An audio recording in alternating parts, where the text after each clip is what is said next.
Hello everyone, आज शुरू करते हैं। फिर हम डीएनए के डबल हेलिकल मॉडल की बात करेंगे। That was proposed by the James Watson and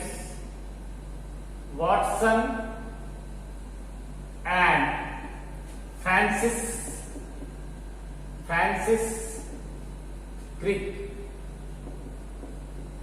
ये एक रिवोल्यूशनरी स्टेप था 1953 में। ये double helical model James Watson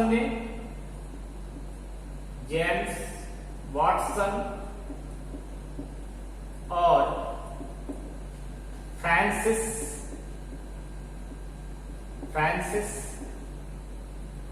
Crick के द्वारा प्रपोज किया गया मॉडल था, जिसने कि डीएनए के स्ट्रक्चर के बारे में पूरी दुनिया को एक नया इंफॉर्मेशन दिया। नो डाउट इसके लिए हम सब जेम्स वाटसन और फ्रांसिस क्रिक के बहुत ही थैंकफुल हैं, होना भी चाहिए। लेकिन इसके साथ दो नाम और आते हैं, रोजालिंड फ्रैंकलिन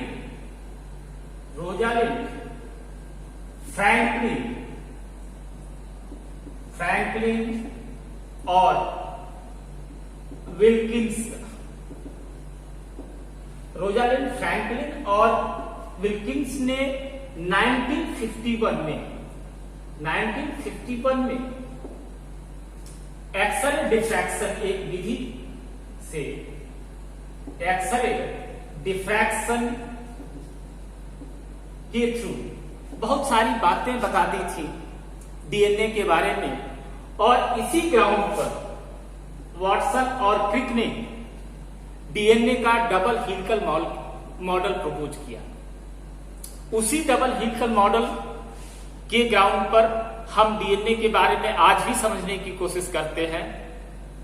तो देखते हैं क्या बात उन्होंने कही थी। लास्ट वीडियो में हमने एक बात कंफर्म कर ली थी कि स्ट्रक्चर ऑफ डीएनए जो है वो दो पॉलीन्यूक्लियोटाइड चेन के एसोसिएट होने से बना है। हमने बात की थी ना, एंटी पैरेलल डायरेक्शन में दो स्ट्रैंड्स जो है पॉलीन्यूक्लियोटाइड के वो एक दूसरे के साथ एसोसिएट होते हैं, लेकिन वो एसोसिएट होके जुड़कर सीधे नहीं रह जाते, वो हेलिक फॉर्म करते हैं, कुंडली बनाते हैं। जैसे रस्सी में ऐंठन बढ़ जाती है या सांप बैठता है तो कुंडली मारकर बैठता है। बहुत सारे जगह फोटो देखा होगा या लाइव भी आपने कभी देखा हो। तो उसी तरह ये जो दो पॉलीन्यूक्लियोटाइड चेन है, पॉलीन्यूक्लियोटाइड, मैं ये हिंदी मीडियम वालों के लिए लिख रहा हूं स्पेशली। आप लोग कोशिश करो कि ज्यादा से ज्यादा इंग्लिश टर्म्स यूज करो, क्योंकि कॉम्पिटिटिव एग्जाम में या फर्दर स्टडी अगर आपको करना है, एक बेहतर डॉक्टर बनना है, तो सब कुछ के बावजूद जो हमारे देश की सिचुएशन है, हमारे यहाँ इंग्लिश मीडियम में नॉलेज की अवेलेबिलिटी ज्यादा है। हमारे पास इंफॉर्मेशन जो है ज्यादा अवेलेबल है इंग्लिश लैंग्वेज में। इंग्लिश ग्लोबल लैंग्वेज है, हिंदी को इग्नोर नहीं करना है, हिंदी मीडियम को अप्रिशिएट करना है, अपनी हिंदी को स्ट्रांग रखना है, लेकिन इंग्लिश के साथ ज्यादा बेहतर एसोसिएशन हमारा डेवलप होना चाहिए। स्पेशली मेडिकल के फील्ड में अगर आप अच्छा डॉक्टर बनना चाहते हैं, फॉरेन जाना चाहते हैं, तो उस कंडीशन में जरूरत है, इंडिया में भी जरूरत है। Okay, let us carry on. तो एक्सरे डिफ्रैक्शन किया, और एक्सरे डिफ्रैक्शन से रोजलिंड फ्रैंकलिन और विल्किंस ने, म्यूरिक विल्किंस इनका पूरा नाम था, तो ये म्यूरिक विल्किंस और रोजलिंड फ्रैंकलिन ने एक्सरे डिफ्रैक्शन से डीएनए के स्ट्रक्चर को बहुत हद तक एक्सप्लेन कर दिया था, एक्सपोज कर दिया था।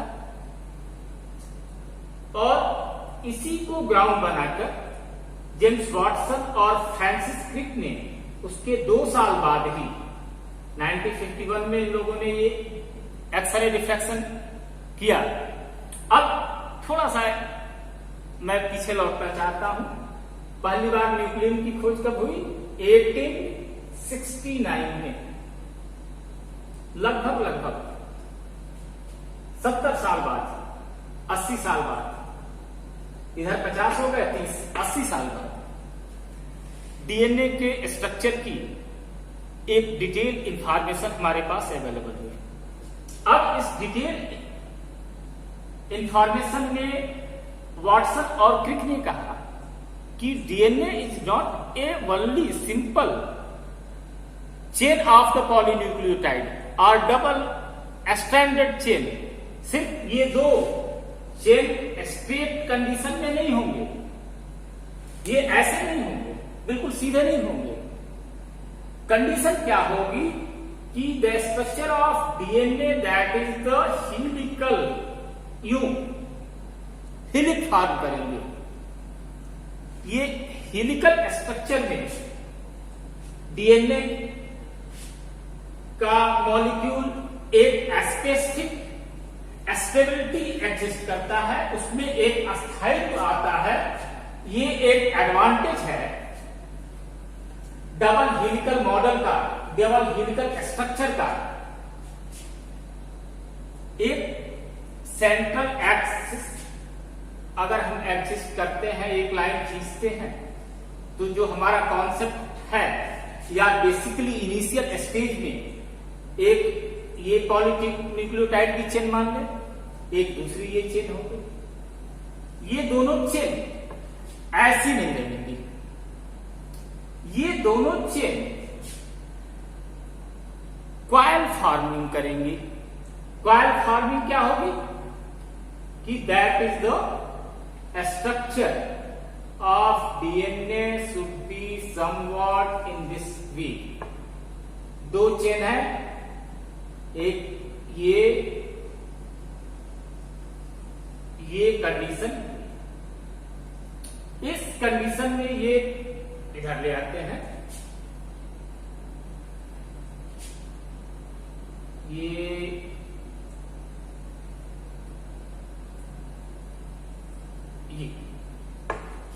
2 चेन कॉइल फॉर्म, और कॉइल फॉर्म होने के बाद ही ये एग्जिस्ट करेंगी एज द जेनेटिक मटेरियल। अब इसमें ये पॉइंट जो वाटसन और क्रिक ने रिवील किया और बताया कि दैट इज ए सिंगल हेलिक, इसको कहा दैट इज द सिंगल हेलिक। एक हेलिक ये है, एक कॉइल है। अब इस सिंगल हेलिक की लेंथ 3.4 नैनोमीटर ओके। और इन दोनों के बीच का जो गैप है, दोनों स्ट्रैंड्स जो पॉलीन्यूक्लियोटाइड के हैं, इन दोनों के बीच में जो गैप है वो दूरी होगी 20 नैनोमीटर की। इस डायग्राम में ये दूरी कम दिख रही होगी, ये ज्यादा है, डोंट वरी अबाउट दैट। तो ये कंडीशन है। अब इसमें ये जो डिस्टेंस दोनों पॉलीन्यूक्लियोटाइड के चेन के बीच में मेंटेन हो रहा है, वो कैसे हो रहा है?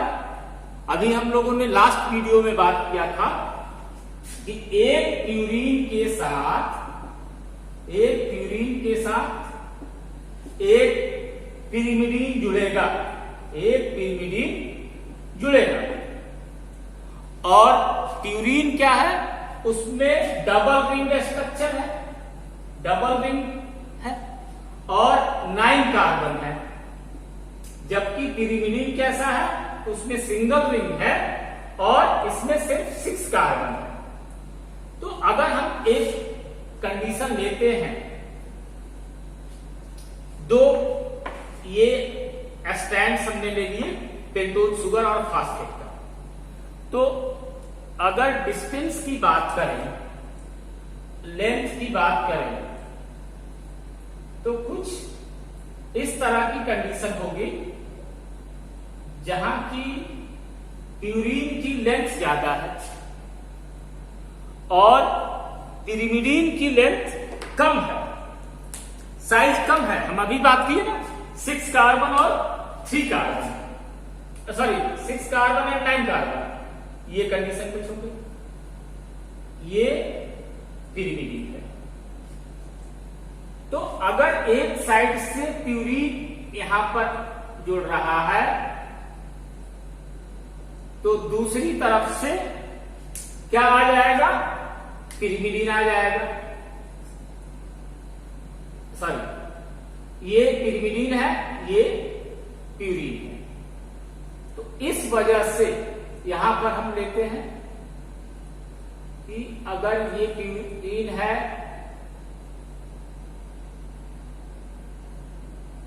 तो इसके साथ क्या जुड़ेगा, इधर से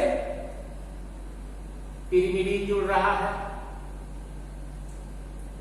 तो ये पूरी लेंथ जो है, जो डिस्टेंस है दोनों चेन के बीच में, वो ऑलमोस्ट एंटायर लेंथ तक, पूरे डीएनए के लेंथ तक ये मेंटेन होती है।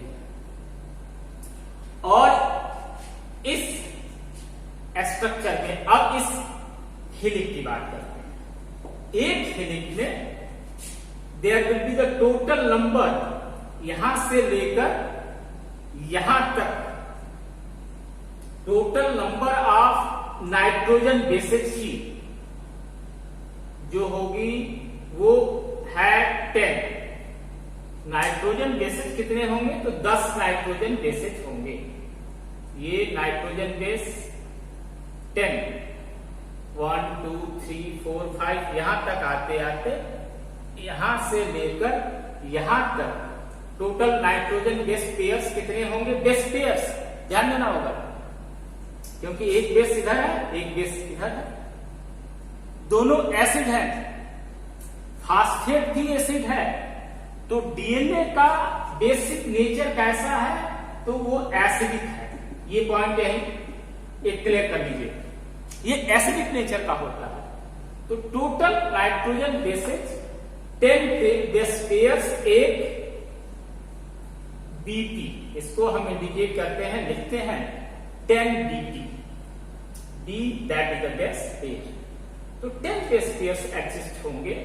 तो इसका मतलब क्या हुआ, एक नाइट्रोजन बेस पेयर और दूसरे नाइट्रोजन बेस पेयर की जो दूरी होगी that will be the 0.34 nanometre. क्यों, क्योंकि हमने अभी बात की कि एक सिंगल हेलिक्स की पूरी लेंथ कितनी है, तो 3.4 नैनोमीटर की है। 10 है तो 10 में एक दूसरे के बीच का जो गैप होगा वो क्या कितना होगा, 0.34 नैनोमीटर का डिफरेंस होगा। अब यही डीएनए पूरा किसी भी लिविंग ऑर्गेनिज्म में, किसी भी लिविंग ऑर्गेनिज्म के सेल में ये एग्जिस्ट करता है और ये पूरी कहानी उसका लाइफ की वो स्टोर करता है।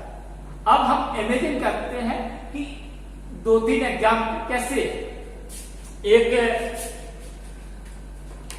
बैक्टीरियोफेज को हम लेते हैं। बैक्टीरियोफेज लैम्डा जो है, बैक्टीरियोफेज लैम्डा में टोटल जो ये बेस पेयर्स हैं वो बेस पेयर्स प्रेजेंट होते हैं 48,502 इस बैक्टीरियोफेज लैम्डा में। बैक्टीरियोफेज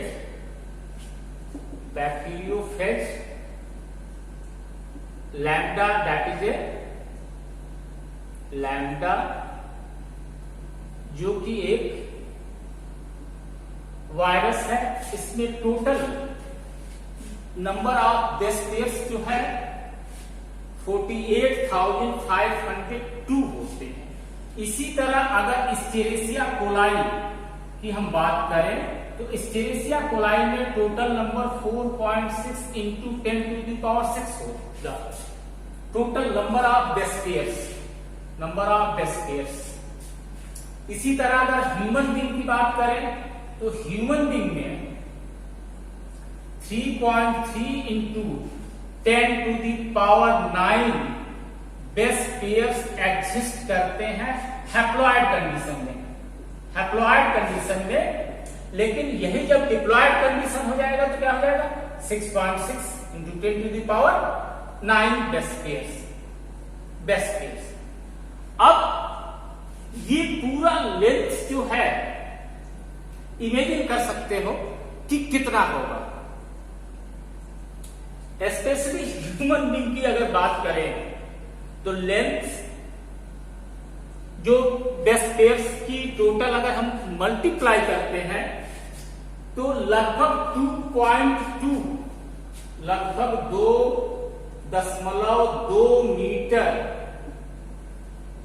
की लेंथ होती है डीएनए थ्रेड की ह्यूमन बीइंग के एक सिंगल सेल में। टोटल लेंथ कितनी है? लगभग 2.25 metre, 2.2 metre in case of a small cell of human body. सारे सेल्स में इतनी लंबी थ्रेड किसकी? तो डीएनए थ्रेड एग्जिस्ट करती है। अब इतने बड़े लेंथी थ्रेड को छोटे से न्यूक्लियस में, प्रोकैरियोटिक के केस में चलो बैक्टीरियोफेज की तो कोई बात ही नहीं है, एस्चेरिचिया कोलाई में भी बात नहीं है, लेकिन बात क्यों नहीं है? एक छोटा सा सेल 10 माइक्रोन 20 माइक्रोन का छोटा सा सेल और उसके अंदर इतना लंबा 2.2 मीटर लेंथ का थ्रेड जो है डीएनए का, वो कैसे एकोमोडेट होता है? तो इस एकोमोडेशन के लिए इसके साथ डीएनए के साथ जो कि एसिडिक नेचर का है, प्रोटीन मॉलिक्यूल्स एसोसिएट हो जाते हैं।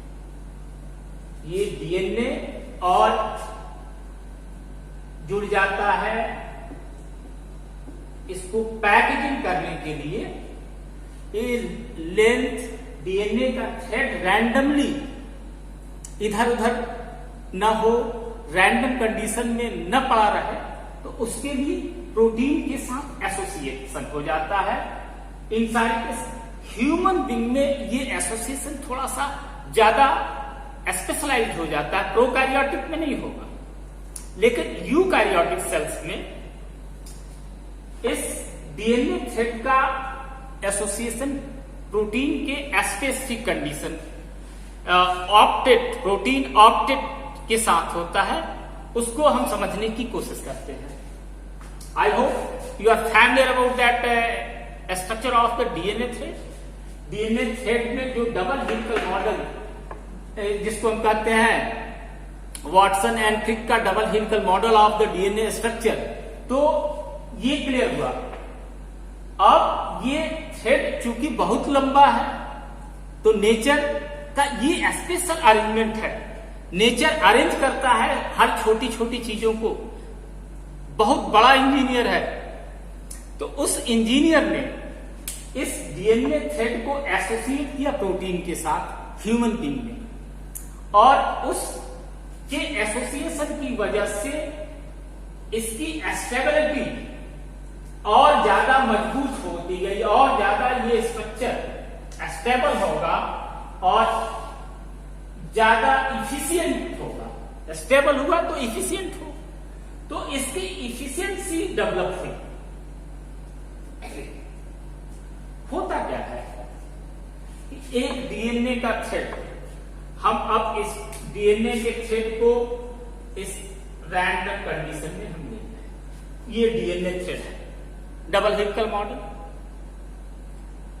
अब ये डीएनए थ्रेड डीएनए का एसोसिएशन किसके साथ होना है? तो प्रोटीन के साथ होना है। जो प्रोटीन होते हैं यूकैरियोटिक केस में वो बॉल लाइक स्ट्रक्चर होंगे, बॉल लाइक स्ट्रक्चर्स। इस बॉल लाइक स्ट्रक्चर्स के साथ डीएनए एसोसिएट करेगा। वो बॉल कौन है? तो प्रोटीन है। और इन केस ऑफ ह्यूमन बीइंग ये बॉल्स जो होंगे टोटल नंबर एक पर्टिकुलर पॉइंट पर 8 होंगे, ऑलमोस्ट इक्वल साइज के होंगे, इक्वल नहीं है, डोंट वरी अबाउट दैट। कितने होंगे? 8 हिस्टोन प्रोटीन बॉल्स हुए। अब इस 8 हिस्टोन प्रोटीन बॉल्स को डीएनए थ्रेड ने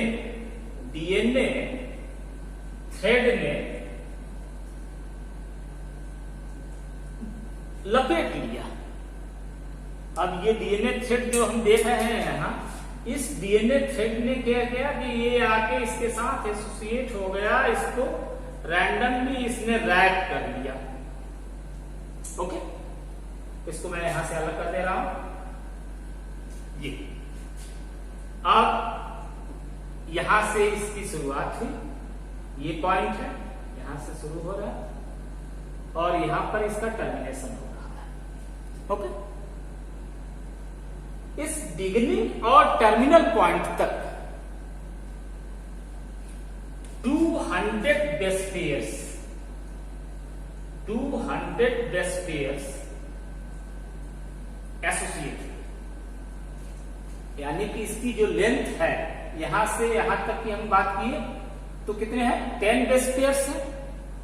तो 10 बेस पेयर्स नहीं, 200 बेस पेयर्स, यानी कि कितने हीलिक आ जाएंगे?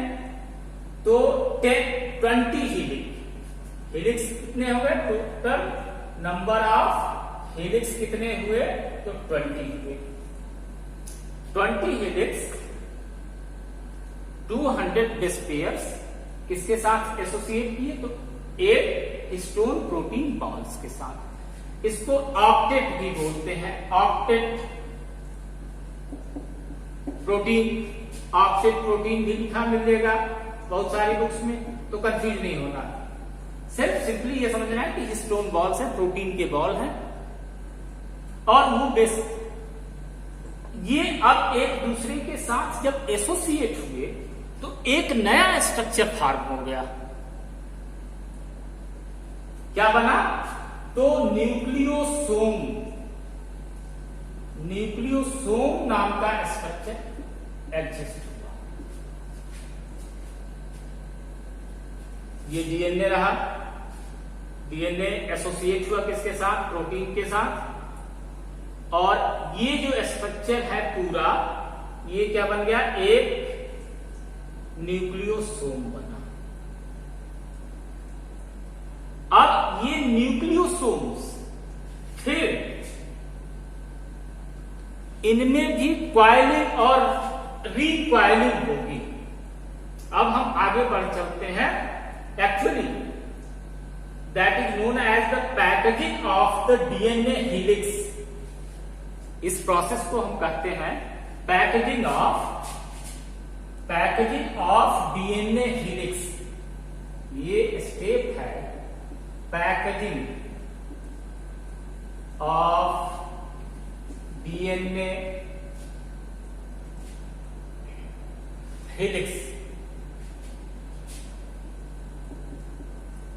डीएनए हेलिक्स का इसकी पैकेजिंग हो रही है।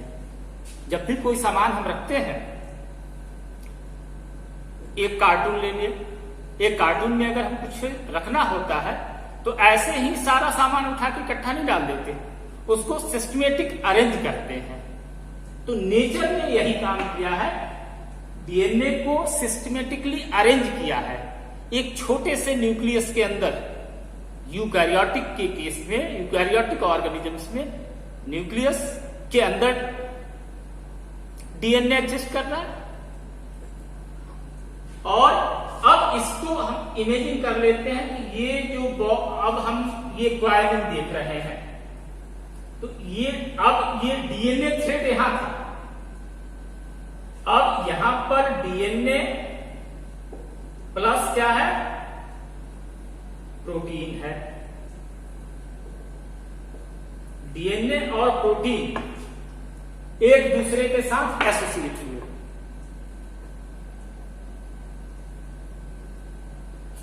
यहां पर एक टर्म बीच में आ जाता है, क्या, तो न्यूक्लियोसोम। तो यहां पर अब बहुत सारे न्यूक्लियोसोम्स हैं, पूरा ये न्यूक्लियोसोम ही है। ओके, ये सब क्या है, न्यूक्लियोसोम्स है। अब ये क्वाइलिंग और रिक्वाइलिंग की प्रोसेस कंटिन्यू होगी। ये अब क्वाइलिंग और रिक्वाइलिंग, जब ये हाइपर, इसको क्वाइलिंग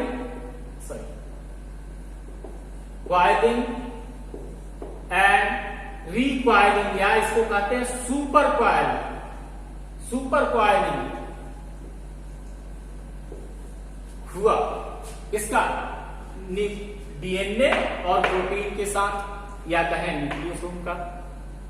तो जब ये क्वाइलिंग और सुपर क्वाइलिंग थी, तो जो स्ट्रक्चर बना, that one is the structure of chromosome. उसके बाद क्रोमोसोम बनता है। क्लियर होना चाहिए कॉन्सेप्ट। कहीं भी एक पॉइंट मिस किए तो फिर प्रॉब्लम होगी। यहां से डीएनए से मैं फिर शुरू करता हूं। डीएनए के थ्रेड है, डबल हेलिकल मॉडल था, डबल हेलिकल स्ट्रक्चर है। तो अब डबल हेलिकल मॉडल क्वाइल बन रहे हैं, लेकिन वो क्वाइलिंग जब हो रही है तो वो सिंपल क्वाइलिंग में होके वो किसके साथ एसोसिएट हो जाएगी, तो वो हिस्टोन प्रोटीन के साथ ये क्वाइलिंग हो रही है। हिस्टोन प्रोटीन को चारों तरफ से डीएनए थ्रेड घेर रहा है। तो डीएनए थ्रेड का ये पर्टिकुलर सीक्वेंस और particular number of base pairs octet 8 protein balls को एक साथ एक जगह पर उसको रैप करेंगे, उसको चारों तरफ से घेरेंगे, लपेटेंगे, और ये बीडेड स्ट्रक्चर होगा। ये अब स्मूथ स्ट्रक्चर नहीं होगा, ये बीडेड स्ट्रक्चर होगा। और बीडेड स्ट्रक्चर जो हुआ, उस बीडेड स्ट्रक्चर में क्वाइलिंग और सुपर क्वाइलिंग हुई, तब जाकर क्या स्ट्रक्चर बन जाता है, वो क्रोमोसोम बनता है। अब यही क्रोमोसोम हमारे न्यूक्लियस में एग्जिस्ट करता है। सारे जेनेटिक इंफॉर्मेशन का सोर्स यही है। बेसिक इसका कंपोनेंट क्या है, तो ये डीएनए है। यहां से लास्ट वीडियो में हमने बात किया था स्ट्रक्चर ऑफ डीएनए के जो बेसिक स्ट्रक्चर्स, बेसिक कंपोनेंट्स क्या थे, उसको मैं फिर से एक बार रिव्यू कर दे रहा हूं, और सारे कंपोनेंट्स को एक सीक्वेंस में अरेंज करके हम लोग समझ लेते हैं कि क्या स्ट्रक्चर कैसे फॉर्म हो रहे हैं। शुरुआत जो हुई थी कहां से हुई थी, तो न्यूक्लियोसोम से हुई।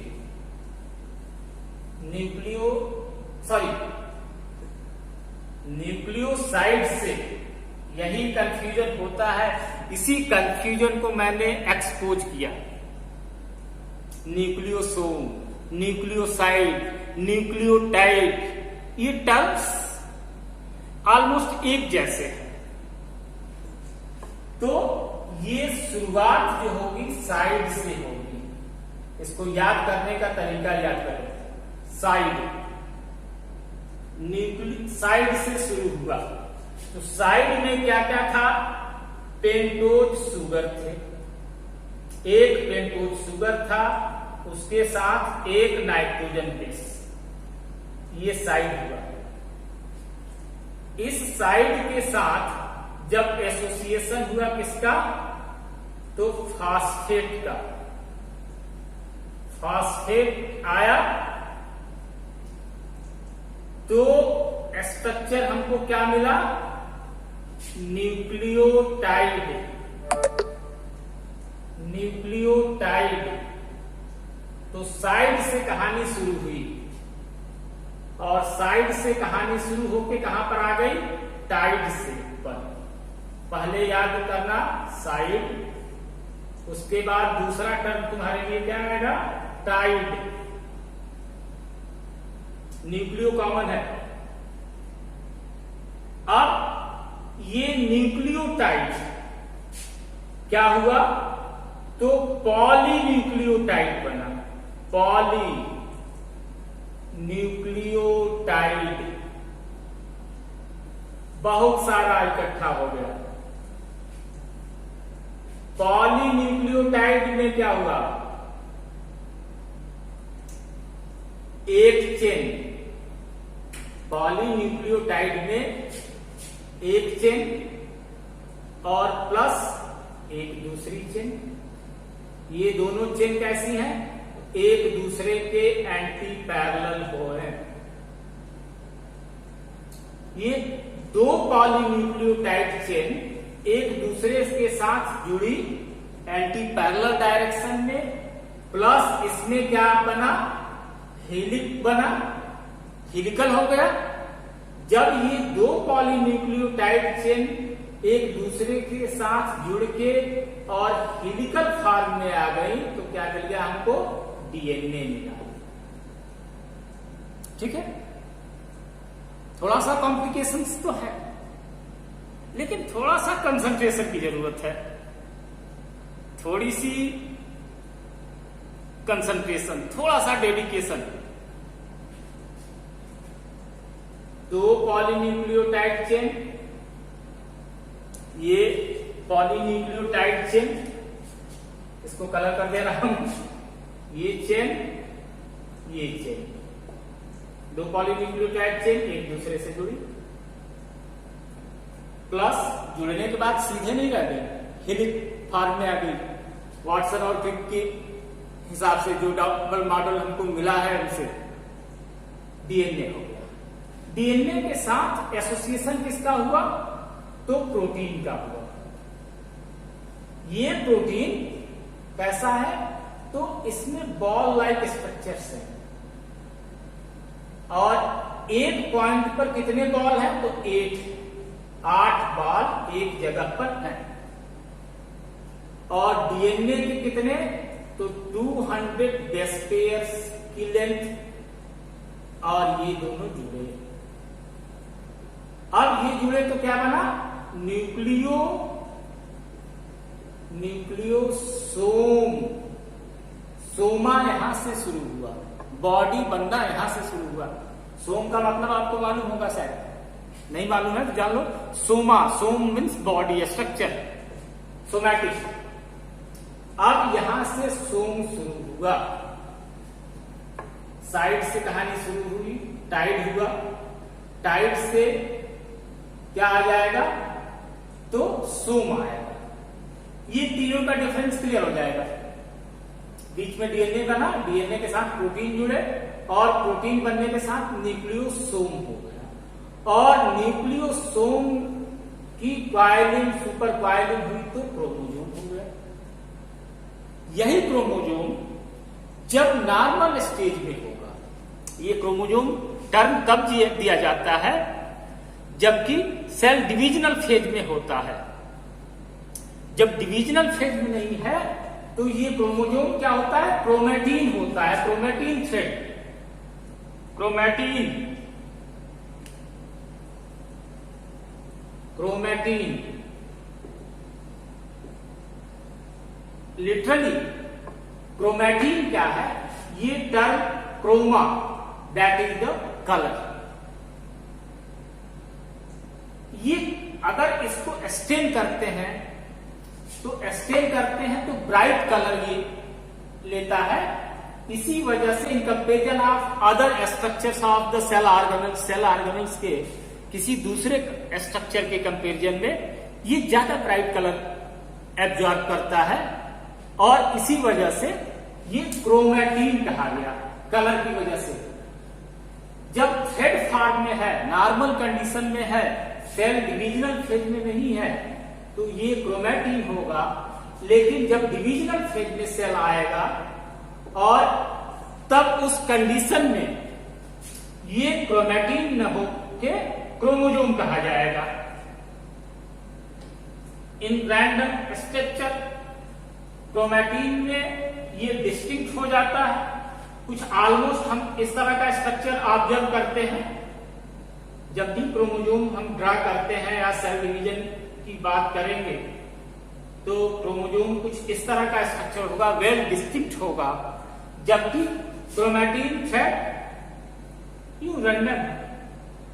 तो ये क्रोमैटिन और क्रोमोसोम साइड से कहानी शुरू हुई, टाइड पर आई, टाइड के बाद डीएनए आया।